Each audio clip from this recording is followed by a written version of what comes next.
A'udhu billahi minash shaitani rajim. Bismillahir Rahmanir Rahim. Alhamdulillahi Rabbil Alameen. Salatu wassalam ala Sayyidina Muhammad wa ala alihi wa sahbihi ajma'in wa ba'd. In Al-Quran Kareem, in Surah Al-Hujurat, in translation, we find Allah subhanahu wa ta'ala telling us, O humankind, we created you from a single pair of a male and female, and made you into nations and tribes, that you may know one another, not despise each other. Truly the most honored of you in the sight of Allah is the one who is the most righteous of you. And Allah has full knowledge and is well acquainted with all things.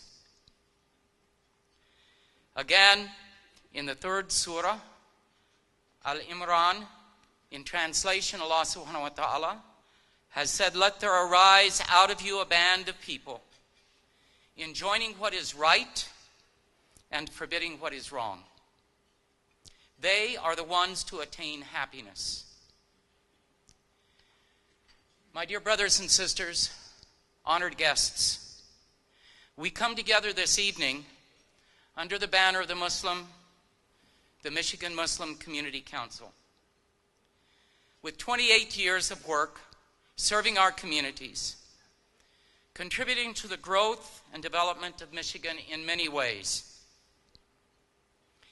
MMCC was formed to unify Muslim communities, promote the best Islamic and American values, and to pursue social justice. Despite all of these years of work, there is still much left to do. And for that reason tonight, I would like to put forward a challenge to each and every one of you that have accepted our invitation to be here this evening. And I'm not only welcoming our Muslim community members, but our friends and our neighbors, and those that are working with us arm in arm in the pursuit of these admirable objectives that I just mentioned. Tonight I would like to suggest that we need to once again make the Unity Banquet the one time in the year when the diversity of our communities come together. The one time of the year when families meet families. The one time of the year when leaders from each of our masajid and our Islamic centers make the effort to come. And here is a very radical suggestion. I'm going to encourage everyone to come an hour early. It's not a joke.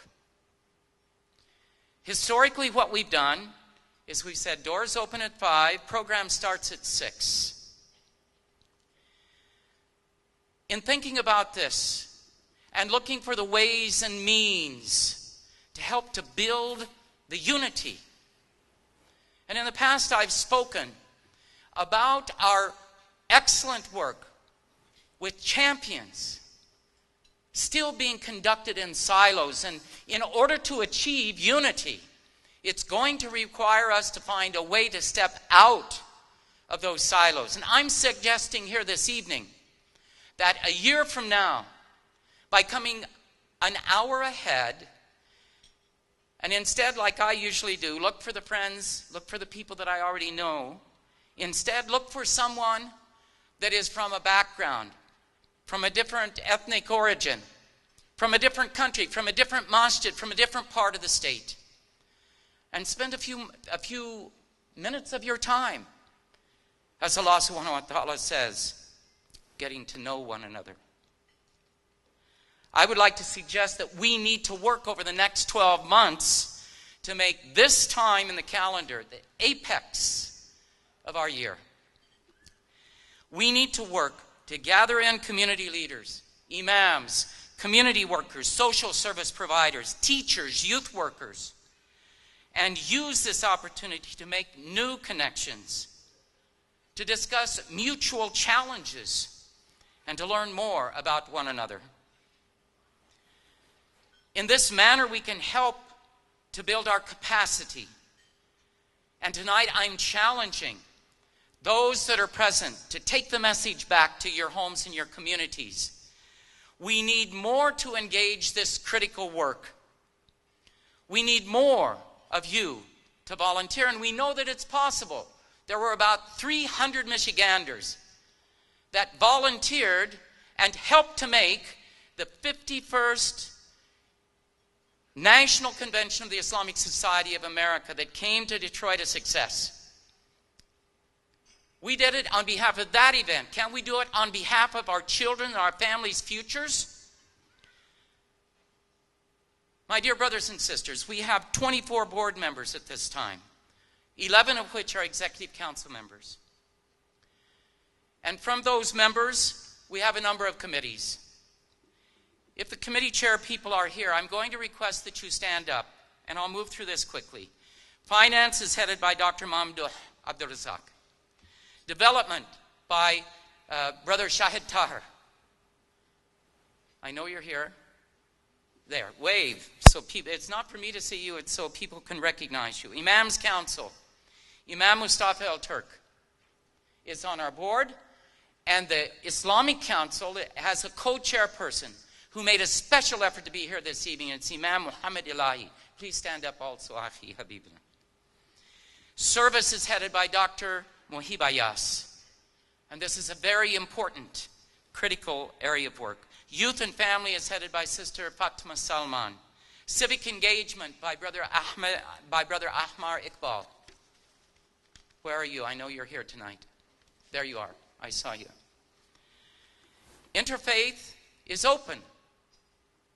We need someone that has a passion for this area of work to come and bring leadership. Muslim Arts Council is headed by Dr. Adil Akhtar, and the nomination committee by Sister Catherine Ziad. Now, bear with me, let me run through this very quickly. The Imams Council is a critical resource for spiritual understanding and guidance. They provide the cornerstone of Friday community prayers and Islamic knowledge. They are planning a retreat scheduled within the next 30 days. We have been working to address sectarianism and racism in our Muslim communities. And an Imams in-service program is under development that will include training for the Imams on drugs among youth, domestic violence, and mental health, to mention a few. With the service committee, we have the Ramadan Fight Against Hunger and support for the Tawheed annual food drive. The Udhiyah program, which just concluded, 820 families received meat. It was delivered to 23 Islamic centers and organizations. About 23,000 pounds of meat were distributed to needy people of all religions and backgrounds, including refugees from multiple countries that have come to Michigan. And this includes cooperation with Islamic Relief USA, Mercy USA for relief, for aid and development, Life for Relief and Development, Zaman International, and Gleaners Food Banks. The end of the year interfaith service projects also are part of this portfolio, and volunteers are needed for Red Cross disaster response training, blood drives, United Way neighborhood canvassing for hungry children. And their numbers are increasing in Michigan. We cannot morally sit here and enjoy this banquet tonight without making a commitment to be a part of the answer to hunger in Michigan. Civic engagement, stated very simply, we have very generous members of our community that have and are contributing to campaigns right now. Right now. For those of you that were here with us a year ago, we heard one of our experts in this field of civic engagement advise us, politicians will gladly take your money. They will not listen to us until we do three things. We register our community to vote. We get those people out to vote that are registered. And then we protect their right to vote by being at the precincts. There are things happening now in this nation. There are things that are happening in this nation that are stealing the capacity for people of goodwill, people of good faith, to intervene, to stop hatred, to stop racism, to stop the continuing procession of murder of people maybe that were in the wrong place at the wrong time, the wrong gender, or the wrong color. Interfaith work. Build the alliances before we need them. Straight up. We need to affirm our shared humanity. We need to fulfill our common obligations, such as combating structural racism, which is a challenge for us here in Michigan. And my dear brothers and sisters, because we're doing okay, it doesn't mean that this doesn't touch us or it doesn't touch our brothers and our sisters. And we have interfaith allies, especially the Interfaith Leadership Council, that is working with other civic partners to find answers. And it's part of the reason, as Dr. Muzammil mentioned, that we've worked to bring in this grant, to make a substantive concrete contribution. And so tonight I challenge you, volunteer through these good deeds. Make your contributions to strengthen, defend, and magnify the Muslim presence in Michigan. Understand that what we are doing is weaving the fabric that our children will inherit. And as Allah subhanahu wa ta'ala has said, and hold tight to the rope of Allah, and be not divided among yourselves, and remember with gratitude Allah's favor on you, for you were enemies, and He joined your hearts in love, so that by His grace you may become brothers.